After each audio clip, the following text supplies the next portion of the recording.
Salam sejahtera untuk kita semua, Bapak, Ibu, saudara-saudari yang terkasih. Semoga kita senantiasa dalam kasih dan berkat Tuhan. Selamat berjumpa dalam program sharing kitab suci. Kami, kelompok Legio Maria, Presidium Bejana Rohani dari Paroki Santo Fransiskus Assisi, Jalan Medan.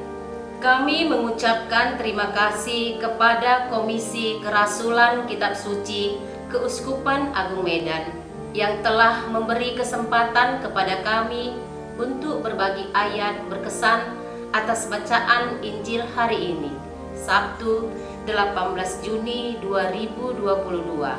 Bacaan yang kita renungkan dikutip dari Injil Matius bab 6 ayat 24 sampai 34. Kami mengajak kita semua untuk ikut serta merenungkan sabda Tuhan ini. Sebelumnya, mari kita awali dengan doa.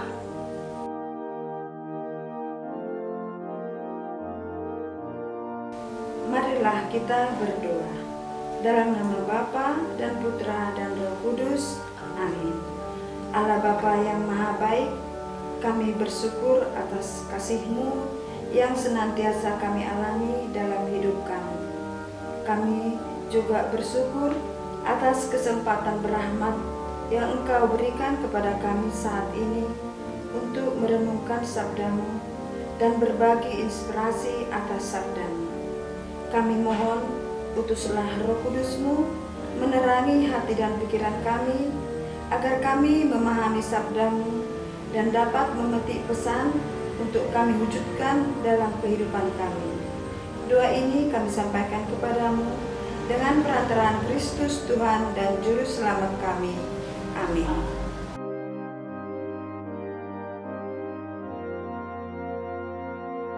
Saudara-saudari yang terkasih, sekarang mari kita mendengarkan sabda Tuhan terlebih dahulu. Bacaan akan kami bacakan secara bergantian. Mari kita ikuti bersama-sama. Bacaan dari Injil menurut Matius bab 6 ayat 24 sampai dengan ayat 34. Tak seorang pun dapat mengabdi kepada dua tuan. Karena jika demikian, ia akan membenci yang seorang dan mengasihi yang lain, atau ia akan setia kepada yang seorang dan tidak mengindahkan yang lain. Kamu tidak dapat mengabdi kepada Allah dan kepada Mammon. Karena itu, aku berkata kepadamu, janganlah khawatir akan hidupmu, akan apa yang hendak kamu makan atau minum, dan janganlah khawatir pula akan tubuhmu, akan apa yang hendak kamu pakai. Bukankah hidup itu lebih penting daripada makanan, dan tubuh itu lebih penting daripada pakaian? Pandanglah burung-burung di langit, yang tidak menabur dan tidak menuai, dan tidak mengumpulkan bekal dalam lumbung, namun diberi makan oleh Bapamu yang di surga. Bukankah kamu jauh melebihi burung-burung itu? Siapakah di antara kamu yang karena kekhawatirannya dapat menambahkan sehasta saja pada jalan hidupnya? Dan mengapa kamu khawatir akan pakaian? Perhatikanlah bunga bakung di ladang, yang tumbuh tanpa bekerja dan tanpa memintal. Namun aku berkata kepadamu, Salomo dalam segala kemegahannya pun tidak berpakaian seindah salah satu dari bunga itu. Jadi, jika demikian Allah mendandani rumput di ladang yang hari ini ada dan besok dibuang ke dalam api, tidakkah ia akan terlebih lagi mendandani kamu, hai orang yang kurang percaya? Sebab itu, janganlah kamu khawatir dan berkata, apakah yang akan kami makan? Apakah yang akan kami minum? Apakah yang akan kami pakai? Semua itu dicari bangsa-bangsa yang tidak mengenal Allah. Akan tetapi Bapamu yang di surga tahu bahwa kamu memerlukan semua itu. Tetapi carilah dahulu kerajaan Allah dan kebenarannya, maka semuanya itu akan ditambahkan kepadamu. Sebab itu janganlah kamu khawatir akan hari besok, karena hari besok mempunyai kesusahan sendiri. Kesusahan sehari cukuplah untuk sehari. Demikianlah sabda Tuhan. Terpujilah Kristus.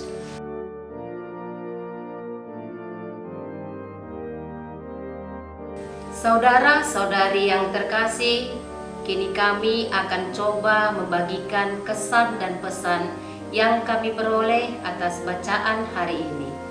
Saya akan bersharing terlebih dahulu. Setelah itu dilanjutkan oleh teman-teman saya. Ayat yang menarik bagi saya adalah ayat 27 yang berbunyi,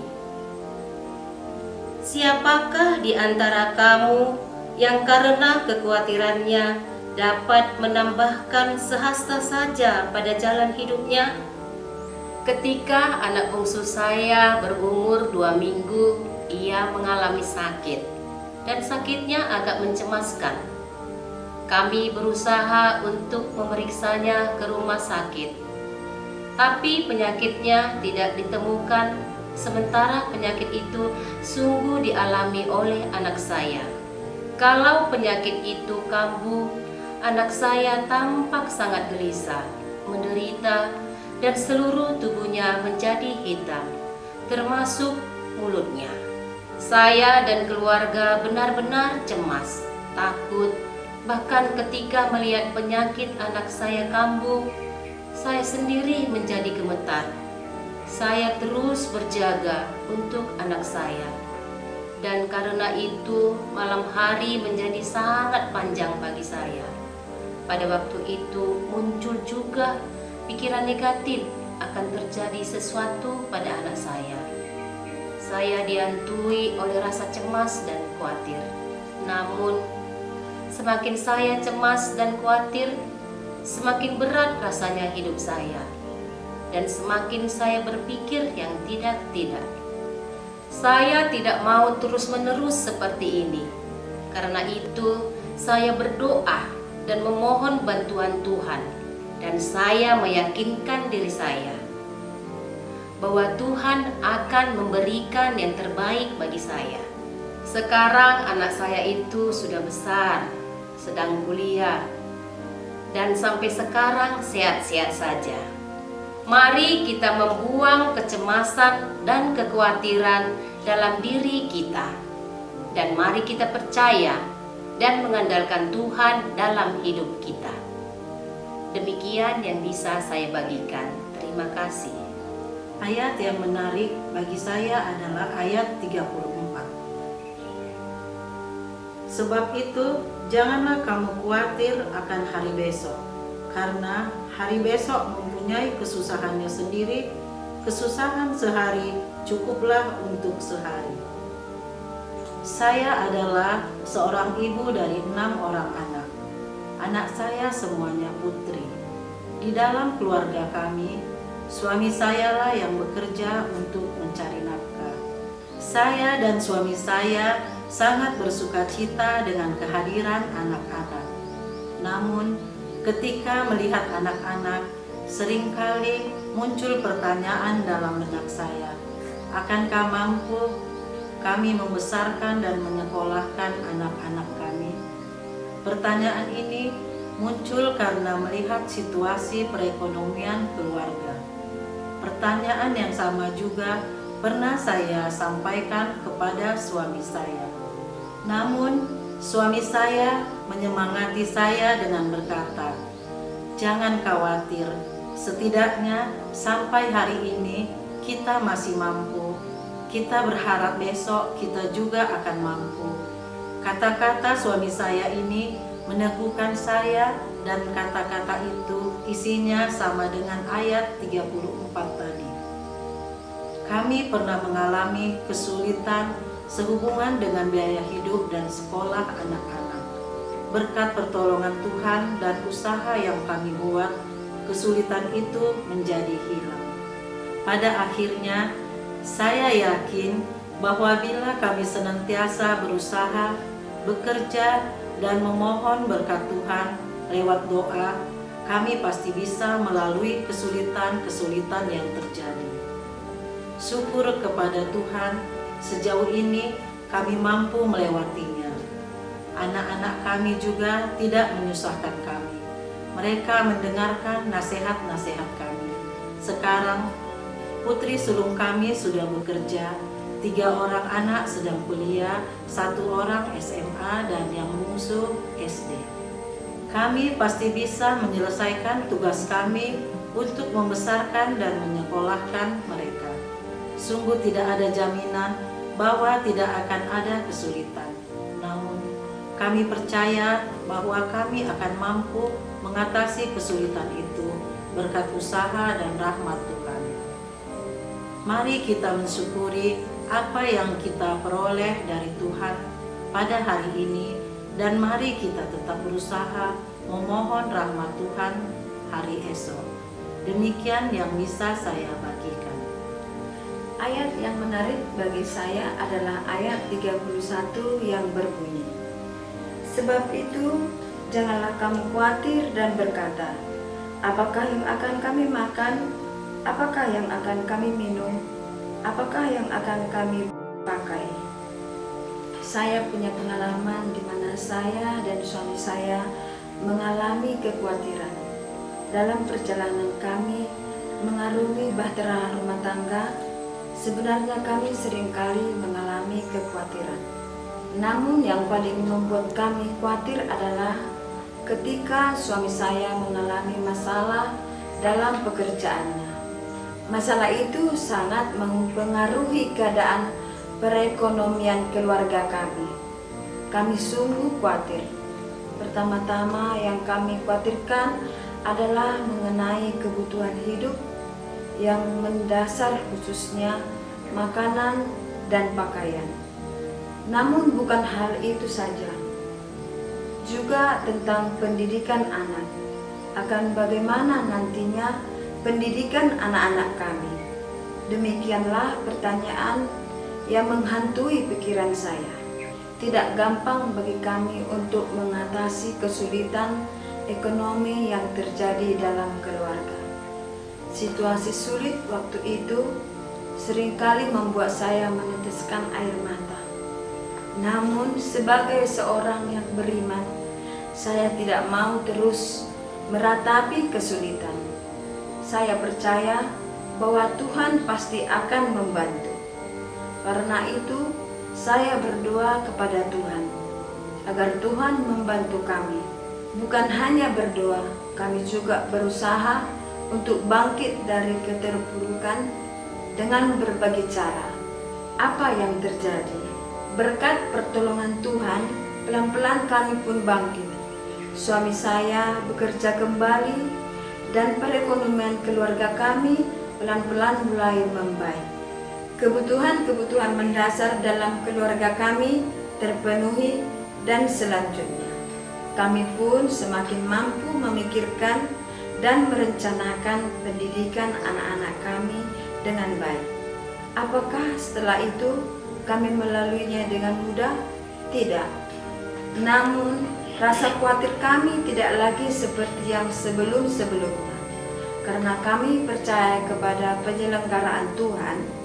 Ayat tadi mengajak kita untuk senantiasa percaya pada penyelenggaraan Tuhan. Jangan khawatir, sebab Tuhan pasti akan menolong, asal kita memohon bantuannya.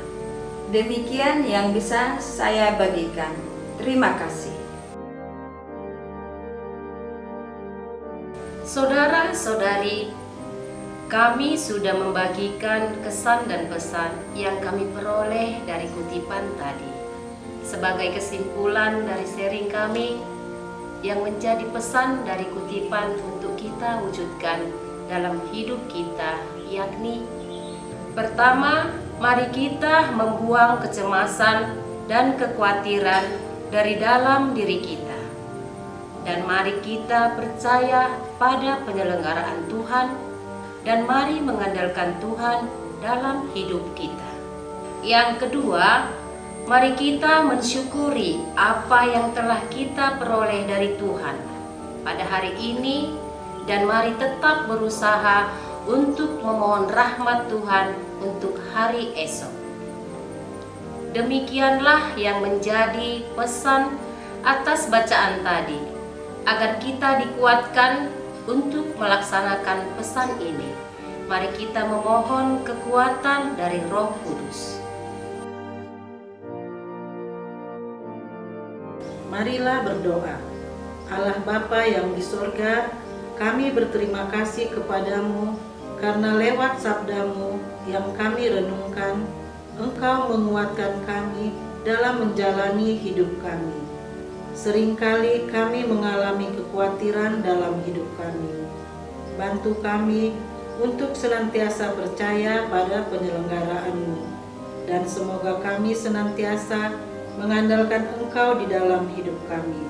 Berkati kami senantiasa ya Tuhan, demi Kristus Tuhan dan pengantara kami. Amin. Dalam nama Bapa dan Putra dan Roh Kudus. Amin. Demikianlah yang dapat kami bagikan.